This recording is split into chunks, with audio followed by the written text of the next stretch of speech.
ফ্ল্যাটে পড়ে যুবকের রক্তাক্ত দেহ, পাশ থেকে উদ্ধার আগ্নেয়াস্ত্র, কার্তুজ, আটক বান্ধবী।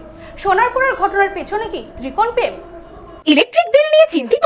অদ্রিত সোলারের সাথে এখন বিদ্যুৎ বিল কমান আরো সহজে। আমরা দিচ্ছি বনগাঁতে সেরা মানের সোলার ইকুইপমেন্ট সহ অভিজ্ঞ টেকনিশিয়ান দিয়ে সম্পূর্ণ ইনস্টলেশন সুবিধা। বিস্তারিত জানতে আজই কল করুন। হাড় হিম করা কাণ্ড, এক যুবকের দেহ রক্তে ভেসে যাচ্ছে, পাশেই পড়ে রয়েছে আগ্নেয়াস্ত্র ও গুলি।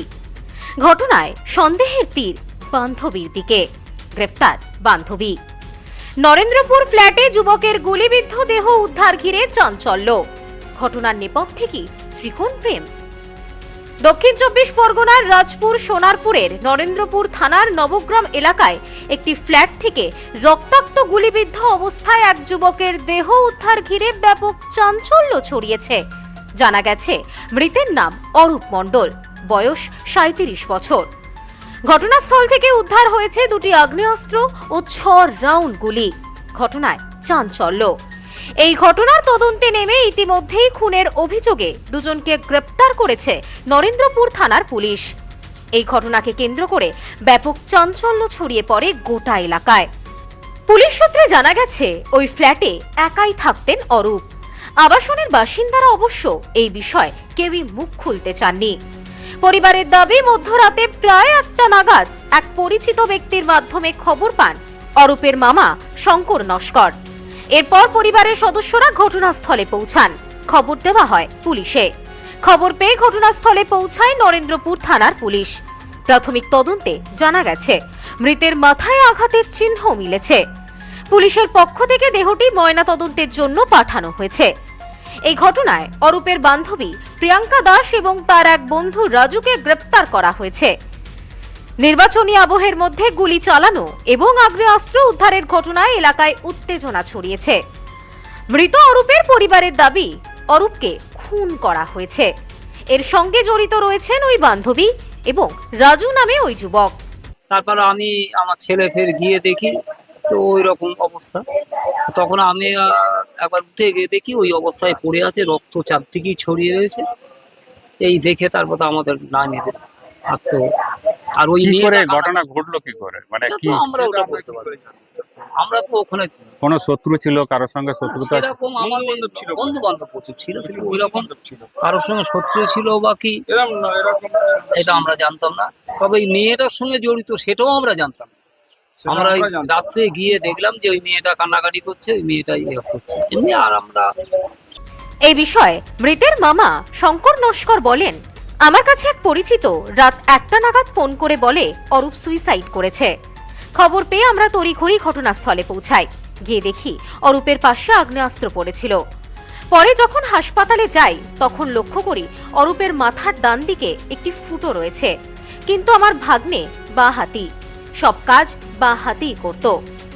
যেখানেই আমার সন্দেহ হয়, আমি বিষয়টি পুলিশকেও জানিয়েছি। তিনি এই বিষয়ে আরো বলেন, আমরা ফ্ল্যাটে পৌঁছে দেখি সেই সময় ওই বান্ধবীও ফ্ল্যাটে ছিল, কান্নাকাটি করছিল। সেই সময় অরূপের এক বন্ধু রাজু দাবি করেন ওই বান্ধবীর জন্যই আত্মহত্যা করেছে অরূপ। কিন্তু পরিবারের দাবি, আত্মহত্যা করার ছেলে নয় অরূপ, তাকে খুনই করা হয়েছে। এরকম মামা এরকম খবর কিছু শুনেছো? তাই বললাম না। তখন ওই 1:33 মতো আমার মোবাইলে এটা আছে। তা আমাকে বলে এরকম অরূপের খবর কিছু শুনেছো? তাই বললাম না। তো বলে অরূপ সুসাইড করেছে। তা আমরা এখান থেকে ছেলে আমি তো খুব জোর দৌড়ে গাড়ি নিয়ে বেরিয়ে গেলাম। গিয়ে দেখলাম অনেক সব দাঁড়িয়ে আছে। তা আমি ছুটে ঢুকতে গেলাম। আমাকে বললো না তোমরা এখন ঢুকো না, এখন হাত দেওয়া যাবে না, এখন পুলিশ কেস টেস হবে সব। তারপরে যখন সবাই মিলে এসে যখন ঢুকলাম, গিয়ে দেখলাম যে ছবিটা আপনি দেখালেন ওরকম রক্তাক্ত অবস্থায় পড়ে আছে। আর সাইডে বাঁ দিকে একটা মানে আর্মস পড়েছিল। কিন্তু তখন যখন আমি হসপিটালে গেলাম দেখছি রাইট সাইডে একটা ফুটো আছে। কিন্তু আমার ভাগনা ও হচ্ছে ল্যাটা, ও ডান হাত দিয়ে শুধু ভাতটা খেতে, আর সব কাজ বাঁ হাতে করতো। কিন্তু ওখানে তখন আমার একটু সন্দেহ হলো। আমি পুলিশকে এটা বলেছি যে ও কিন্তু ল্যাটা, তাহলে ও ডান দিকে কি করে গুলি করবে। ঘটনায় ইতিমধ্যেই ওই বান্ধবী প্রিয়াঙ্কা দাস এবং বন্ধু রাজুকে গ্রেপ্তার করেছে পুলিশ। খুন নাকি আত্মহত্যা, নাকি এর পেছনে রয়েছে ত্রিকোণ প্রেমের কাহিনী, তাও খতিয়ে দেখা হচ্ছে পুলিশের পক্ষ থেকে।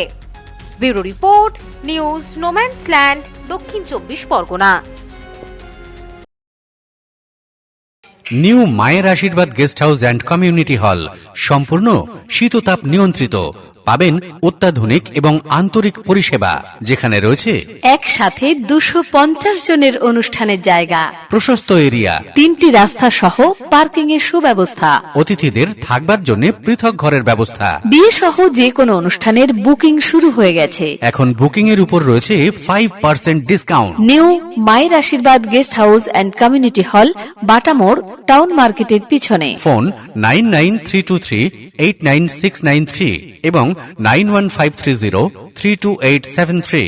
আপনার আভিজাত্য নিউ মায়ের আশীর্বাদ guest house and community hall.